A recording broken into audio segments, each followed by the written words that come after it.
Currently, there is no vaccine for COVID-19. Some are speculating it will be months, others say years before we have one. So in the absence of a vaccine, antiviral medicines are being turned to in the hope of increasing a patient's chance of survival. And now, a team of researchers at CQUni are investigating natural and traditional medicines that have antiviral compounds to see their viability in the fight against COVID-19. Lead researcher Dr Mani Naiker is here with us today to share about the incredible work taking place in regional Queensland, which could one day help people better tackle coronaviruses. Thanks, Mani, for joining us on CQUni Commentary. Thank you for having me, Priscilla. No worries. First up, is it really possible that Australia's native plants could hold the key to antiviral medicines in the future? Definitely, it is important that we recognize the diverse and wide range of indigenous plants that is available in Australia. And it is very important that we consider and screen those for potential antiviral drugs or agents which will help suppress viruses such as COVID-19 and related viruses and related viral strains. Now, the reason why we are so confident in saying that is because our studies or literature search and reviews on other parts of the world strongly suggests that there is a very good correlation between the use of traditional herbal remedies and potential curing or suppression of similar sort of viral strains. And most of this work has been done, I would say, from 700 to 800 word papers that we have researched specifically on herbal remedies and their correlation to potential antiviral activity.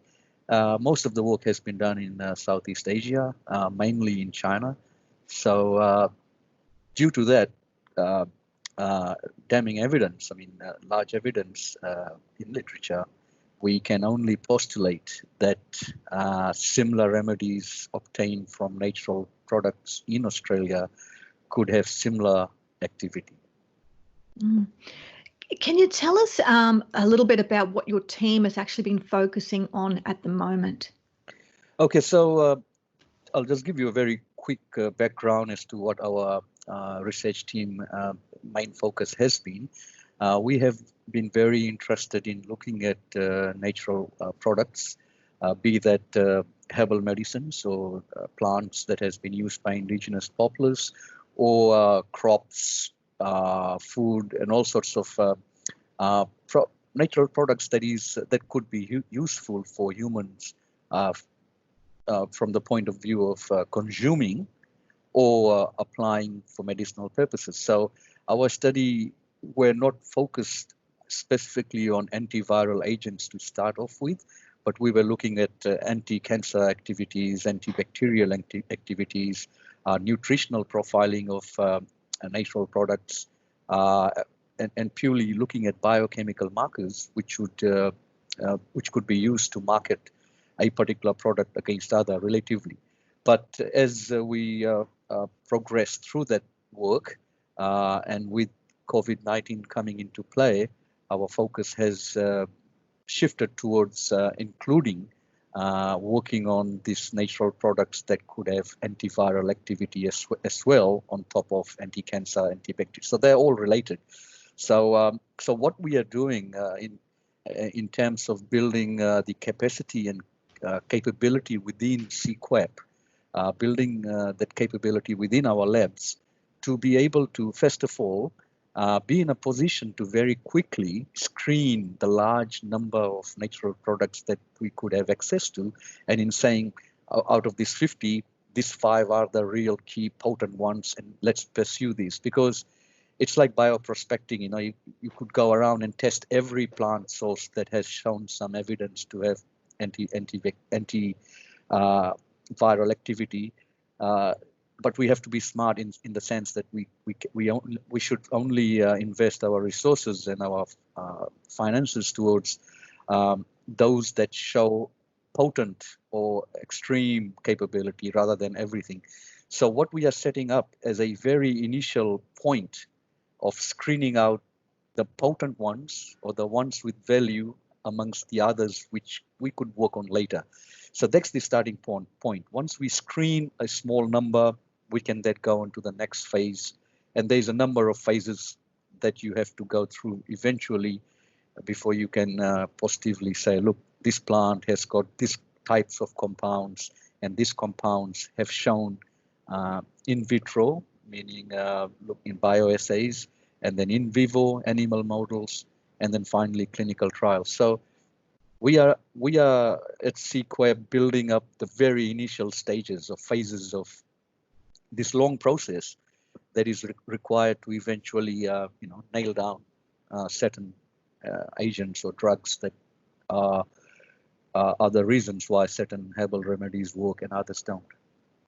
I know you're probably in the early stages of this research, but have you identified certain plants so far that have got good prospects? That's a very good question. What we are doing is we are sort of, because we are basing our work in Australian plants based on plants and remedies that have been used mainly in Chinese herbal medicine system, we at this moment haven't really identified or narrowed down any one plant, and this is where we will be guided by the knowledge of the Indigenous leaders and Indigenous practitioners who have centuries of anecdotal evidence that has been passed from generation to generation, inherently saying that this works for, if you have flu season, you're going to drink this remedy prepared this way. If you got arthritis, you're going to have this particular preparation or potion made from this plant in this way. So at this stage, we haven't named anything, but it all, because we will base our investigation on that Indigenous practitioners' knowledge, a knowledge that is only privy to very few people. So it's a very sensitive matter, and at this stage, even if we had worked on any samples, it will be decoded, de-identified for reasons we all understand due to its commercial viability later on. Yes. Yep. Yeah. No problem. so there's a lot of IP and other MOUs that is bound between us and the Indigenous population that we are working with. Yeah. That just leads me into my next question about if you've actually been collaborating with Indigenous communities for their traditional knowledge at the moment. Yes, we have been in dialogue with one of the local central Queensland Indigenous community. We have been in dialogue with them for the last 8 to 10 months, and the dialogue was initiated by the Office of Indigenous Engagement, led by Professor Adrian Miller and Dr. Caroline Daniels. So they are very strongly involved in the whole communication with the relevant Indigenous community. The process and the collaboration has taken, it's been a slow progress, but understandably, because there's a lot of sensitivity associated with this nature of work that we are trying to do. But the positive output is that both sides are very interested and very keen to use or utilize each other's expertise into finding a common goal of common solution, which would be beneficial to the community and to the university and the central Queensland region in large. One of the key aspects has been that the project has evolved into a larger entity compared to when we started. It was a very simple pilot project, just doing some characterization and screening for the Indigenous population. And with the setting of COVID and all these other things that have come up of late, the project has evolved and expanded into a major undertaking. So, which means there are parties coming in on board with us to potentially finance or provide funds. So it's evolved into a standalone, reasonably major project between CQUniversity and the Indigenous population of Central Queensland, which is very exciting. It's very Absolutely. unique. You don't get an opportunity to work with the Indigenous population in this manner, in the sense that here we are scientists being guided by the practices and evidence that Indigenous populace have gained over time.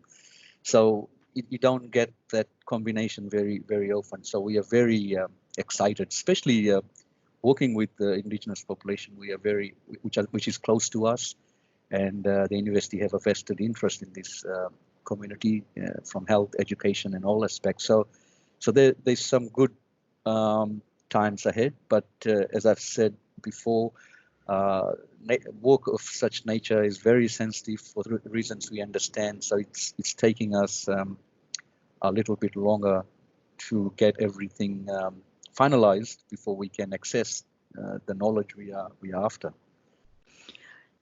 As a scientist, are you amazed at the knowledge of the Indigenous communities about the plants in Australia?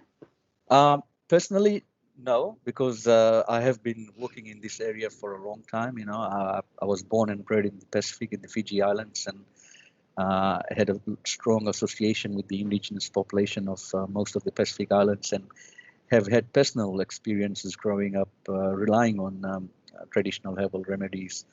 What makes the Australian Indigenous natural remedy practitioners very important is that the excess of plants they have. It's a very diverse country, very tough, rough country in the sense of climate.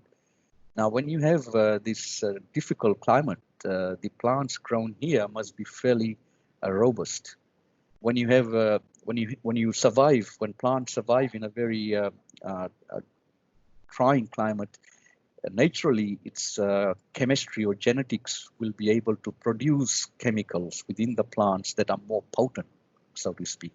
They will have more impact compared to if they were grown, similar varieties were grown in more easy climate with everything there, the temperature, the soil, everything is so easily distributed. So I think the natural products from Australian sourced plants have and should have higher potency than a lot of other places that those similar plants would be grown.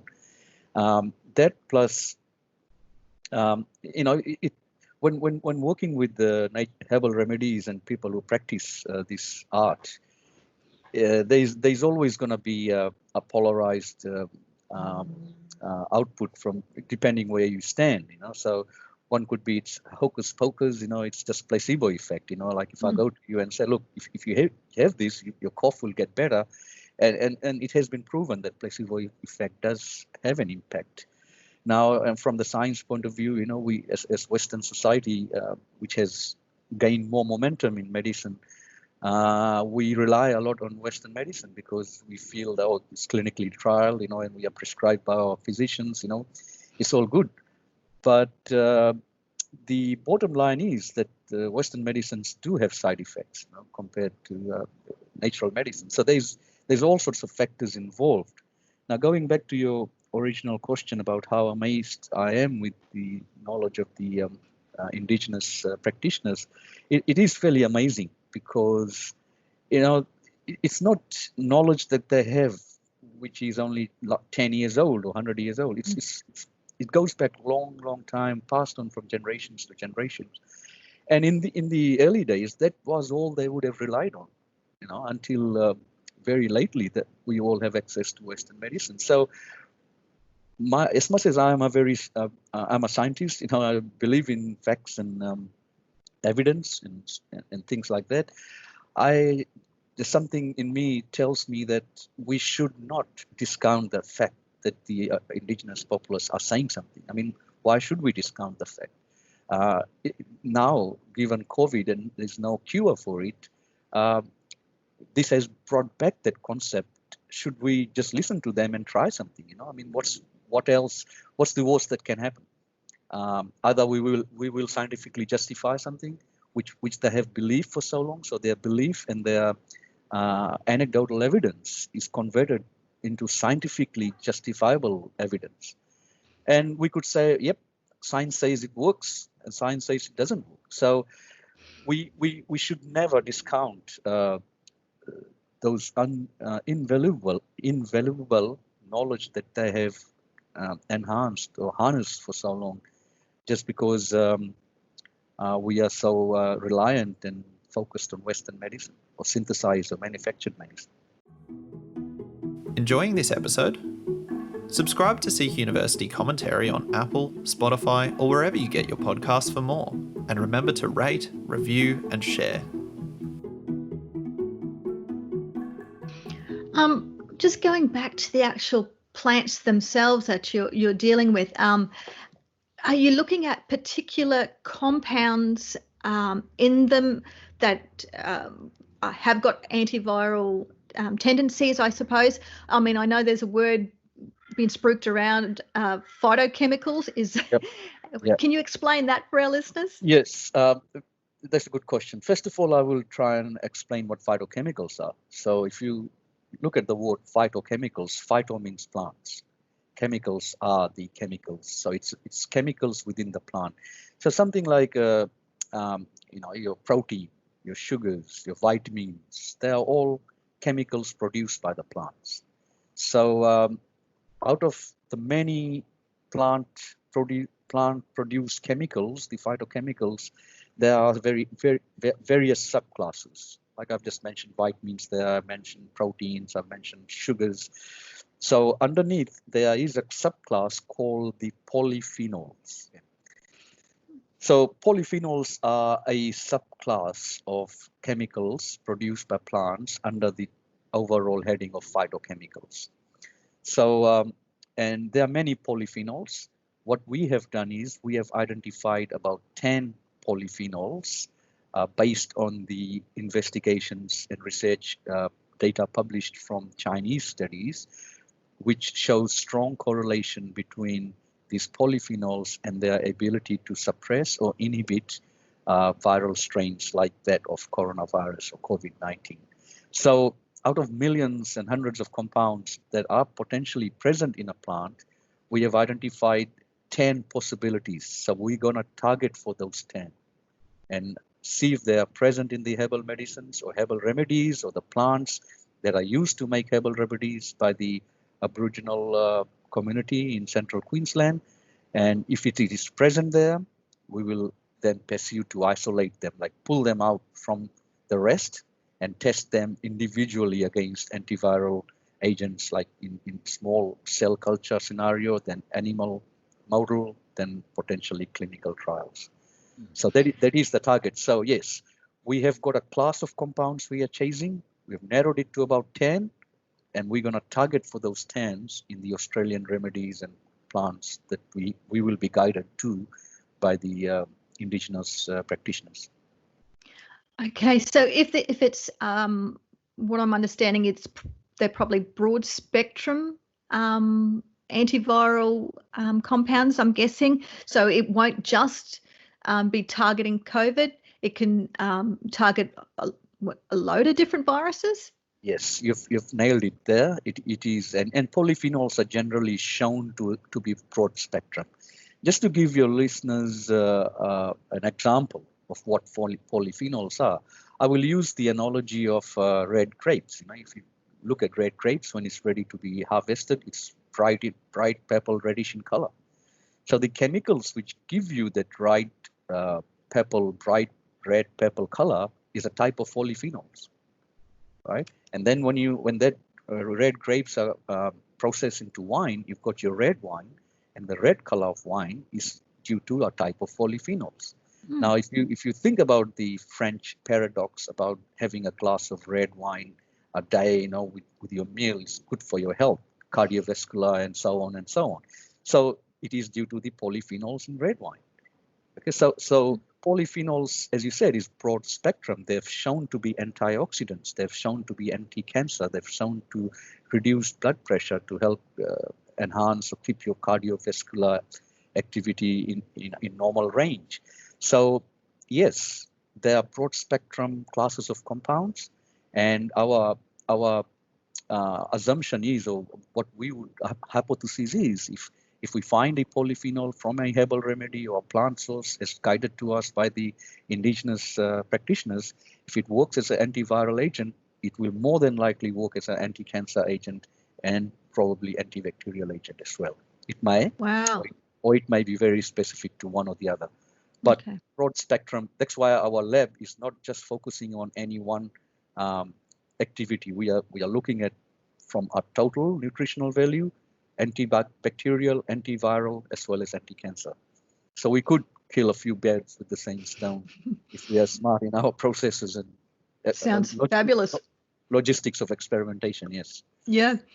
So now we're not talking a cure, though, are we? It's there a treatment? Yes, that's a very good question. I think sometimes it can be misconceived. There's a lot of misconception as to cure and boosting your immune system so you suppress something or you inhibit something is different things. I mean, if you think about flu, viruses based on flu, we have influenza for so long.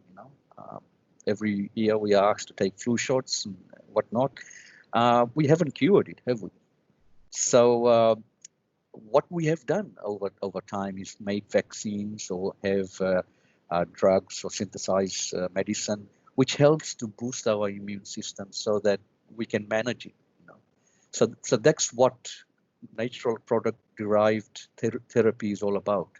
It's not about totally getting rid of this virus and totally, making sure there's none, zero. It's all about giving an opportunity to someone who shows symptoms, so who have initial stages, to help boost their immune system through various mechanisms that these polyphenols interact with the viral strains and make you feel better. So that's where we are, and I think it's very important that our listeners understand that cure is not what this whole work is all about. It's really about making you feel better, build your immune system up, and then you are in a position to tackle that the next year around when the flu season comes, and so on. Yes. It sounds very exciting. Just what happens now in the process of making or turning your research into an actual viable drug? Yes, so that is the overall aim of this whole project, and it is, as I've said initially, it's a multifaceted, multi-phased sort of investigation that will need to be undertaken. Working with the Indigenous practitioners, we are very well aware that it's their knowledge, it's their intellectual property, and from their point of view, they would definitely want it to be translated and converted into a viable commercial entity. So to achieve that, there's a lot of steps that we have to go through. So our very next phase is, now we know the compounds to target. The next phase is to sit down. Once all the paperwork is done, we will have access to the knowledge of the Indigenous practitioners. So, for example, we will ask them, okay, you have a remedy here. What do you use it for? So, this is for flu. People, community members who have flu, we give it to them. It suppresses it. Okay, fine. We will have access to that sample. Now, how did you make this? They might say we took some leaves, dried it at this temperature, and then boiled it at this temperature, filtered the water. So we have to really gather as much information in the best of intricate details, that how they operate, what they do, so that we can simulate that in the labs and make sure that whatever they do, we are doing in the labs. And in the end, we can go from the leaves all the way to the final product and see how the chemical characterization and the biological activity of the final product and what was in the leaves correlate. So that will give us more confidence in saying, okay, now we are dealing with polyphenols as we expected. Now we can go and say, let's see what types of polyphenols and individually pull them out. you might have 10 polyphenols that might be of interest, but not all 10 may be the ones that are bioactive. So you get rid of the ones that is not active and just look on the ones that is active, you are going to increase the potency of it, which means it will give us more positive data when we test it against other things. So as that goes to the next step and so on, as we go through the various phases, once we are confident that we have got one or two or group of compounds that we feel can be taken forward, then we go on to in vivo, then in vitro, which is like working on mouse models and see what effects they have on them. Then finally, would be ideal to bring in a commercial venture, pharmaceutical company, manufacturing, or whichever way the government or the university and the Indigenous community feel at that time, so that clinical trials can be undertaken. I mean, without clinical trials, we really can't commercialize the product as such. Now, we could probably get those herbal shops to sell some stuff, but in terms of making it a commercial entity, which can be prescribed or be available through pharmacies, it has to go through a clinical trial with a manufacturer or a commercial provider, having a major undertaking here. So we can support the Indigenous population with their product to a certain stage, and then the university we will have to seek the assistance of outside collaborators in making, to make sure eventually we have a viable commercial product. So it could take. It's not a short-term project, is it? It is not a short-term project. Look, you could look at it from 2 points. If the Indigenous community, and I know this is for sure, the Indigenous practitioners are actually prescribing and giving these herbal remedies to the community right now as we speak. And if it's working for them, we could say after some chemical characterization and justifying that, yes, you have the right type of compounds in this cocktail of mixture, it's working for you. People might have a choice to access it, through the Indigenous population, the pharmacy, so to speak. But if we are to really put it out there and have a and be in a position to play with Western medicines, we need to go far more deeper into making it more, looking at its efficacy. Then we have a convincing argument to put forward that this is worth manufacturing in large amounts and marketing it as such. So it's a dream, and as I said, we are very fortunate and very happy to have the Indigenous community and the Indigenous Engagement Office led by Professor Adrian Miller on board with us. That gives us confidence, otherwise it's just like looking for gold. If you are guided, dig here, you'll get gold. Your chances of getting it's much higher than if we are chasing these phytochemicals in plants in Australia without any direction. We'll be chasing forever. Yep. That's fantastic. Well, that's been very informative. Thanks, Mani, for joining us on CQUni Commentary today, and I hope your research proves fruitful in the very near future. Thank you, Priscilla.